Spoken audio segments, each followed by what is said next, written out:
Hello বন্ধুরা, তো এই দেখো আমার হাতে একটা পার্সেল নিয়ে এসে পড়লাম তোমাদের কাছে আবারও আনবক্সিং করে দেখাবো বলে। তো এটা দেখো আমার ফ্লিপকার্ট থেকে একটা পার্সেল এসছে। তো আমি ফ্লিপকার্টে অনেকগুলো পার্সেল অর্ডার করেছিলাম। তো এখানে দেখতে পাচ্ছ একটা পার্সেল আমার হাতে অলরেডি এসে পড়েছে। তো চলো এটাতে কি আছে আমি বুঝতে পারছি না, চলো তোমাদের কাছেই এটা খুলে দেখি। হ্যাঁ, একটু করে খুলে দেখলাম। এখানে আমার একটা গাউন টাইপের একটা ড্রেস অর্ডার করেছিলাম, সেটাই এসেছে। আর চলো দেখা যাক, প্যাকেটিংটা খুলে নিই। খুলে আমি তোমাদের সাথে পরে ভিডিওটা শেয়ার করছি, পুরোটা দেখো, না হলে বুঝতে পারবো না। আর তোমাদেরও যদি ইচ্ছা করে এরকম অনেকটাই কম প্রাইসে তোমরা কিন্তু ফ্লিপকার্ট অ্যান্ড মিশোর থেকে তোমরা অর্ডার করতে পারো। তোমরা চাইলে লিঙ্কটা কিন্তু আমি দিয়ে দেবো শেয়ার করে। আর দেখতে পাচ্ছ এটা কিন্তু একদম স্লিপলেস আসছে, আর পুরো বডিটা একদম স্ট্রেচেবল। আর দেখতে পাচ্ছ আমি পরে তোমাদের কাছে শেয়ার করলাম। আর কেমন লাগছে একটু কমেন্ট করে জানাও।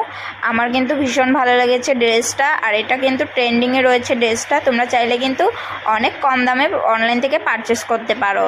যদি লিঙ্ক চাই তাহলে কমেন্টে বলে দিও, আমি লিঙ্ক তোমাদের সবাইকে শেয়ার করে দেব।